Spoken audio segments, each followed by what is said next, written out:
आज हम एक ऐसे कैंसर के बारे में बात करेंगे जो कैंसर से रिलेटेड डेथ की दूसरी बड़ी वजह है। इसे कोलोन कैंसर या कोलोरेक्टल कैंसर भी कहा जाता है। इब्तदाई मराहल में इसका पता लगाना मुश्किल है, लेकिन अगर इब्तदा में ही इसके सिम्टम्स पता चल जाएं तो कैंसर के ठीक होने के चांसेस 90% तक होते हैं। आखिर कोलोन कैंसर है क्या? ये एक ऐसी किस्म का कैंसर है जो कोलोन में शुरू होता है। कोलोन बड़ी आंत यानी लार्ज इंटेस्टाइन का सबसे बड़ा हिस्सा होता है। आमतौर पर यह कैंसर कोलोन के अंदर पोलिप्स नाम के बिनाइन सेल के छोटे छोटे ग्रुप्स बनने से शुरू होता है। ये पोलिप्स कोलोन कैंसर में तब्दील हो सकते हैं। अगरचा कोलोन कैंसर बुढ़ापे में ज्यादा कॉमन है, लेकिन ये किसी भी उम्र में हो सकता है। 2020 में दुनिया भर में कोलोरेक्टल कैंसर के 1.9 मिलियन केसेस हुए हैं। एक स्टडी के मुताबिक कोलोरेक्टल कैंसर अमेरिका में तीसरा सबसे ज्यादा कॉमन कैंसर है। बहुत सी इब्तदाई निशानियां और अलामात इस बात की निशानदही करती हैं कि हमारे कोलोन में कोई मसला है। इस वीडियो में हम कोलोरेक्टल कैंसर की सबसे कॉमन 8 अलामात का जिक्र करेंगे। वीडियो को एंड तक जरूर देखिएगा, क्योंकि इसमें एक ऐसा सिम्टम है जो आमतौर पर लोग नज़रअंदाज कर देते हैं। Number 1, blood in stool. Colon cancer की एक आम अलामत पहाने के दौरान खून का आना है। खून अगर ताज़ा और लाल हो तो ये पाइल्स की वजह से हो सकता है। पाइल्स की वजह से स्टूल पैसेज की वेन्स में सूजन आ सकती है। इससे वेन्स कमजोर हो जाती हैं और जब स्टूल रेक्टम से गुजरता है तो ज्यादा दबाव से ये वेन्स डैमेज होती हैं, जिसकी वजह से ब्लीडिंग होती है। लेकिन अगर खून ज्यादा अपर डाइजेस्टिव ट्रैक से आ रहा है तो खून स्याह से रेडिश ब्राउन होता है और आपके स्टूल को टार की तरह का दिखाता है। इस किस्म की ब्लीडिंग कोलोन कैंसर की एक निशानी हो सकती है। Number 2, bowel thinner than usual. जब कोलोन कैंसर एडवांस मराहिल तक पहुंच जाता है तो ट्यूमर नज़दीक के लिम्फ नोड तक फैल सकता है, जिससे स्टूल और बोल हैबिट्स में ज़्यादा तब्दीलियां होती हैं।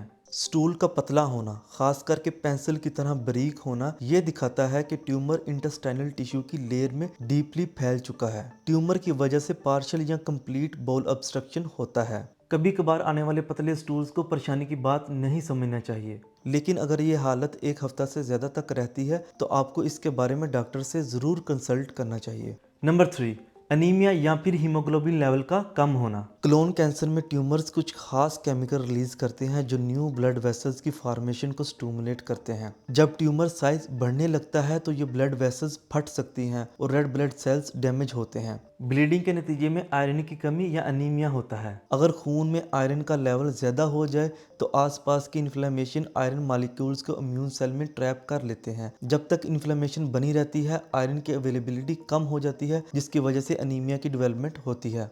Number 4, constipation. कब्ज को समझने के लिए पहले आपको समझना होगा कि बड़ी आंत यानी कि लार्ज इंटेस्टाइन हमारे जिस्म में काम कैसे करती है। जो खाना हम खाते हैं लार्ज इंटेस्टाइन उसमें से पानी और दूसरे मुफीद न्यूट्रिएंट्स विदड्रॉ करती है और फिर स्टूल फॉर्मेशन होती है। जब आपकी बड़ी आंत के मसल्स कमजोर होते हैं तो स्टूल की फॉर्मेशन कम होने लगती है। इस नतीजे में पानी की ज्यादा अब्जॉर्प्शन होती है। कोलोरेक्टल कैंसर में ट्यूमर बड़ी आंत की लाइनिंग में मसल्स की नर्व सप्लाई को मुतासिर करता है और कब्ज का बायस बन सकता है। Number 5, cramps and bloating. Cramps और ब्लोटिंग आम डाइजेस्टिव प्रॉब्लम्स हैं जो कुछ खाने, पेट के दर्द और पेट में गैस की वजह से होते हैं। आम इंसान का जिस्म लगभग 1 से 4 पिंट गैस रोजाना बनाता है और दिन में तकरीबन 21 बार गैस को पास करता है। लेकिन अगर कोलोन में ट्यूमर ऑब्स्ट्रक्शन हो तो ये गैस पास करने की सलाहियत को रोकता है, जो कि क्रैम्प्स और ब्लोटिंग का सबब बन सकता है।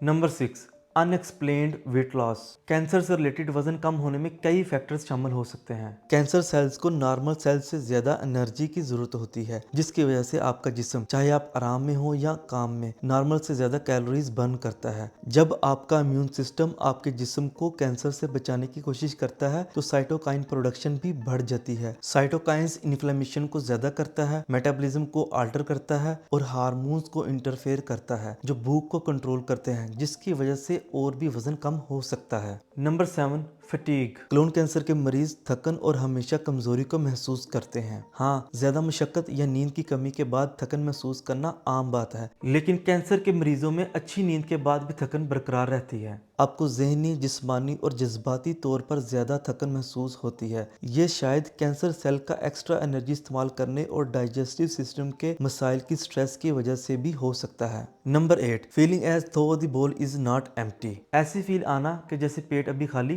नहीं नहीं हुआ। जब कोई ट्यूमर कोलोन में रुकावट पैदा करता है तो इंसान को स्टूल पास करने के बावजूद भी ऐसा महसूस होता है कि जैसे उसका डाइजेस्टिव ट्रैक मुकम्मल तौर पर खाली नहीं हुआ, जिसके रिजल्ट में वो बार बार बाथरूम इस्तेमाल करने की ख्वाहिश महसूस करता है या ज़रूरत से ज़्यादा वक्त वॉशरूम में लगाता है।